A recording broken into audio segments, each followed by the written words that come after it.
All right, we're in section 8 of our Blumen's book, Elementary Statistics, and chapter 8, and we're looking this time we're looking at the t-test for the mean, 8.3. Just like in Unit 7, we did some work with the t-test. Now we're going to use it in hypothesis testing, not just a confidence interval. Okay. We're looking at objectives 1, 2, 3, 4, and 6 for this unit, and then we're through with chapter 8 as far as what we're going to cover in this course. This slide might have been more appropriate in the last section where we talk about statistical significance and practical significance. When you run a test and you reject the null hypothesis, at the significance level that you set, again at the beginning of the study, it can be concluded that the difference is probably not due to chance, and so it is statistically significant. However, the results may not be of any practical significance. And also, you might run into the fact where even though it doesn't quite show statistical significance, there may be some merit in the use of whatever test or whatever you're studying.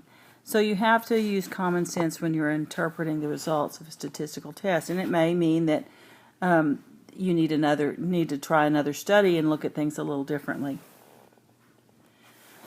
So in 8.3 again we have the t-test for the mean. The t-test is that statistical test when you are looking at the mean of a population when it's normally distributed or almost normally distributed, and your sigma is unknown. It's also used if your sample size is small, if your sample size is under 30. The formula for the t-test you're going to need to use here, and remember our degrees of freedom are n-1, and that's information you need for your t-test. When degrees of freedom are above 30, some textbooks will tell you to use the nearest table value. However, in this textbook, you round down to the nearest table value. This is a conservative approach. So they're using sample sizes above 30 if they're making that rule. Okay, here's an example, 8-8, page 428. And this is your table F, your t-test. We've used this before. Your degrees of freedom are here on the left. And you look at the top whether you have a one-tailed test, one-tailed alpha, or two-tailed alpha, depending on what you're looking for. So we want the critical t-value for alpha 0.05 with degrees of freedom 16 for a right-tailed t-test. So that's why we're looking at the one-tailed, because it's right.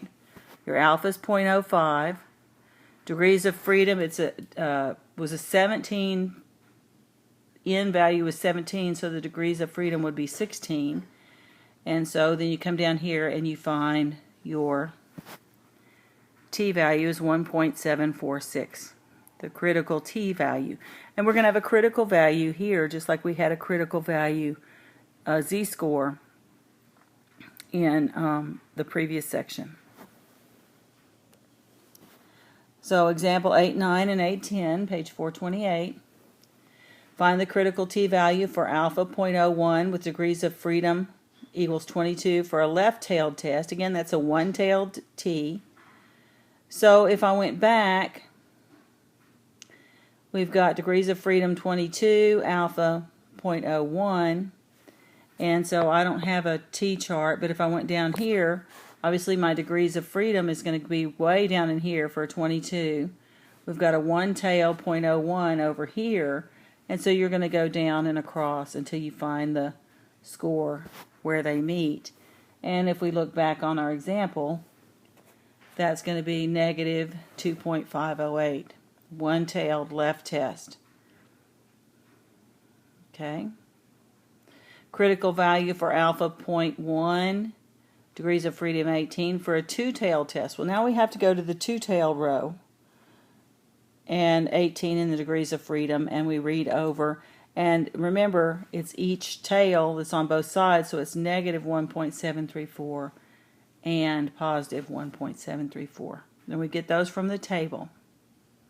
So if you're having trouble reading these from the table, you need to try to contact me and see if we can't go through this a little better. But I think you should be able to read it with those examples. Now, hypothesis testing. This is an actual example on page 429.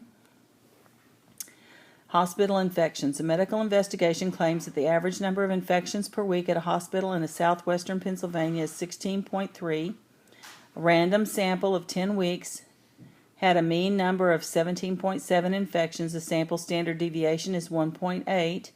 Is there enough evidence to reject the investigator's claim at alpha 0.05? Okay. So our N is 10. Go back to my pen. N is 10. Okay. The sample standard deviation is 1.8. The sample mean is 17.7.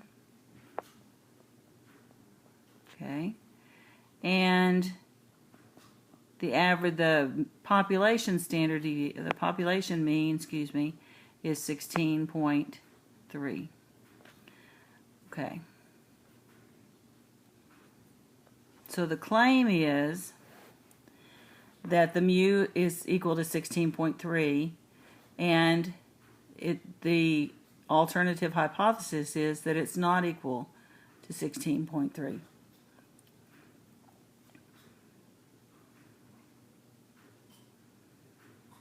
Okay. So find the critical value. The critical values, we're looking at degrees of freedom of 9, because that's n minus 1. Remember, degrees of freedom, the here is going to be n minus 1, which is 10 minus 1. That's where that 9 comes from. And the critical values are, we've got alpha 0.05. It's a two-tailed test. And we look at 2.262 and negative 2.262. So now we have to figure out what to compare that. Our test critical value, our test score. A medical investigation, we've got the same words here. Our X bar, remember, was 17.7 minus 16.3. 1.8 divided by the square root of 10. Here's our test value, 2.46. Okay.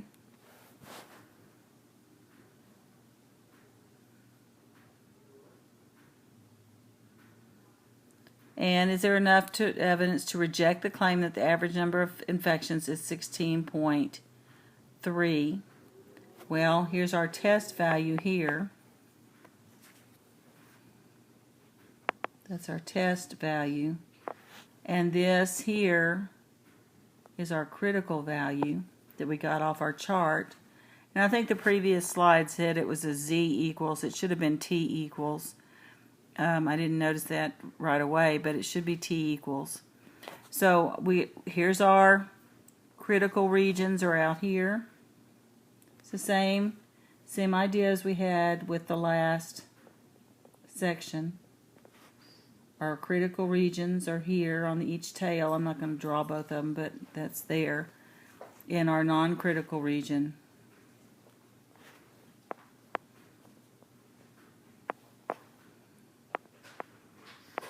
Okay, it's here in the middle. Okay, so 2.46 is greater. It is in the critical region. It's greater than 2.262. So the summary, the last step, there is enough evidence to reject the claim that the average number of infections is 16.3. So that means since we rejected that claim, the average number of infections, it looks like, is greater than 16.3.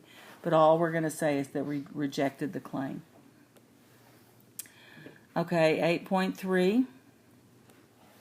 Again, 8.13 example, substitute salaries. An educator claims that the average salary of substitute teachers in school districts in Allegheny County, Pennsylvania is less than $60 a day. A random sample of 8 school districts is selected and the daily salaries in dollars are shown. Is there enough evidence to support the educator's claim that alpha equals 0.10? Well, we've got to do our 1 var stats, so you're going to have to get on your calculator. Your N is 8, so your degrees of freedom is going to be 7.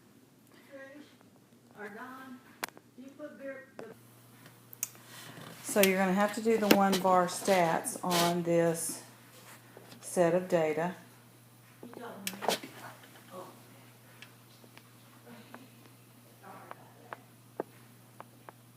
So you're going to have to do the 1 var stats there, put them in your calculator.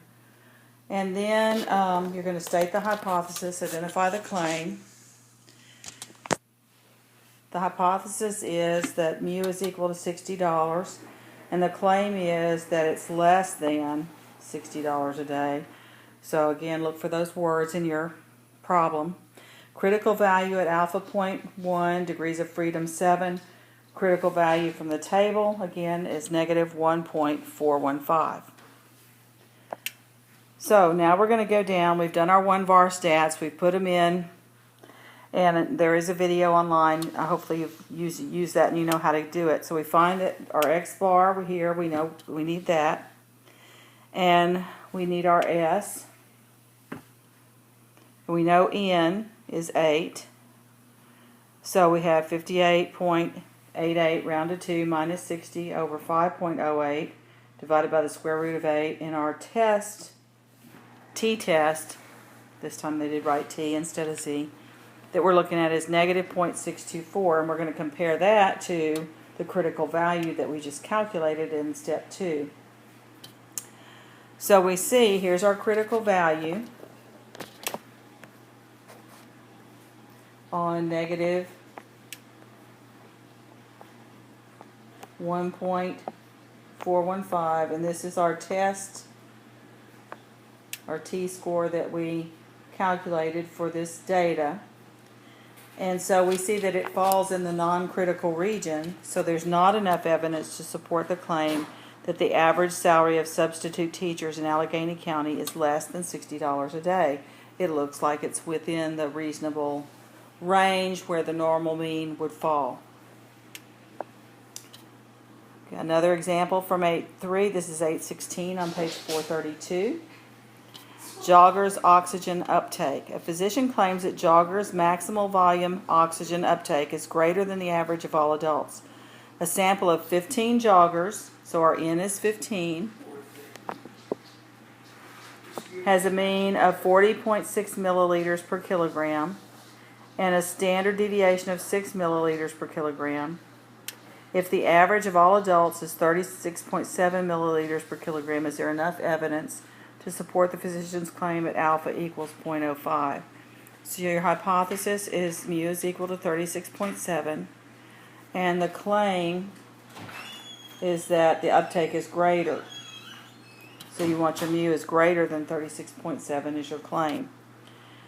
40.6 is your mean of the sample minus the 36.7 divided by your standard deviation, which is 6, divided by the square root of 15 is 2.517. So that is your t-score for that's your critical value. Now we need to find a p-value. This is a little different than what we've been doing before. We have a p-value where we're using a probability. Remember we did this in our 8.2 with the z-scores. A physician claims that joggers' maximal volume, we've got that, in the degrees of freedom, which is 14 because our n was 15, 2.517 falls between 2.145 and 2.624, which will give us an alpha of 0.025 and 0.01. So the p-value is somewhere between 0.01 and 0.025. And it's a one-tailed test because we have this greater than. Okay, so it's a one-tailed test, right-tailed. And so we looked up 2. Again, we have the degrees of freedom 14 rows, so it was down here coming across at 14. And then we had 2 we had 2 alphas. We had 0.025 and 0.01.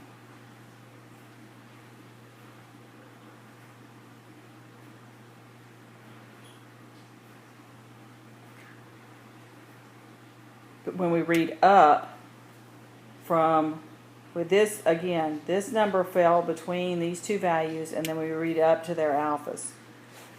So what do we do with that?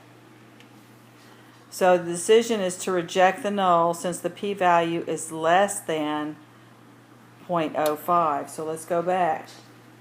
Okay, both of these alphas that we saw, and our p-value is somewhere between these 2 alphas. Highlight them in a different color. Okay, right there and right there. Those were the 2 alphas that this p-value falls between. And we wanted our claim at 0.05.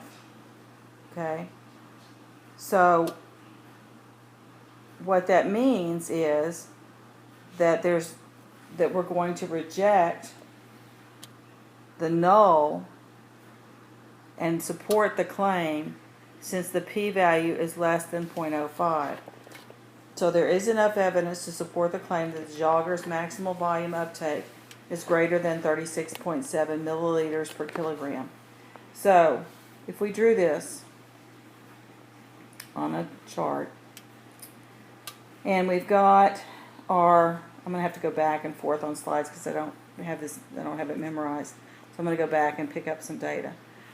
We wanted an alpha of 0.05. So let's fill that in.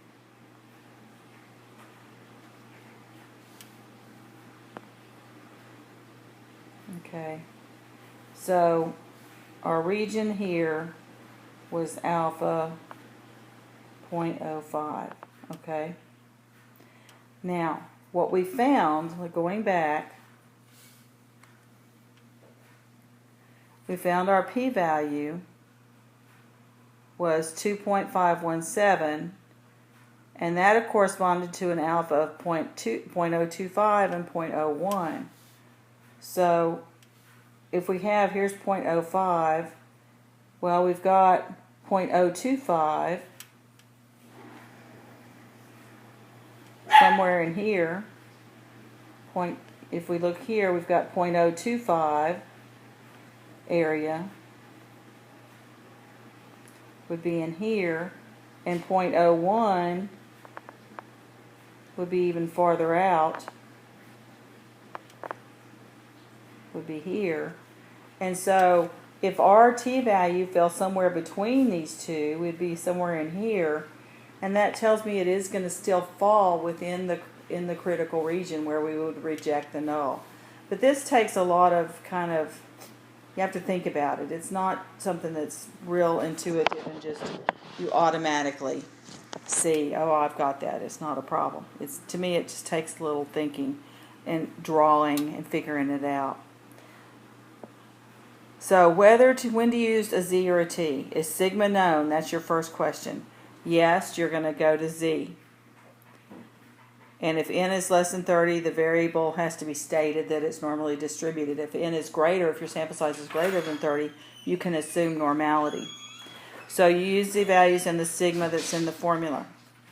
If the sigma is not known, then you're going to go this way. And you use t values and the s that's in the formula, and that's when you have the degrees of freedom and some other things that you have to take into consideration.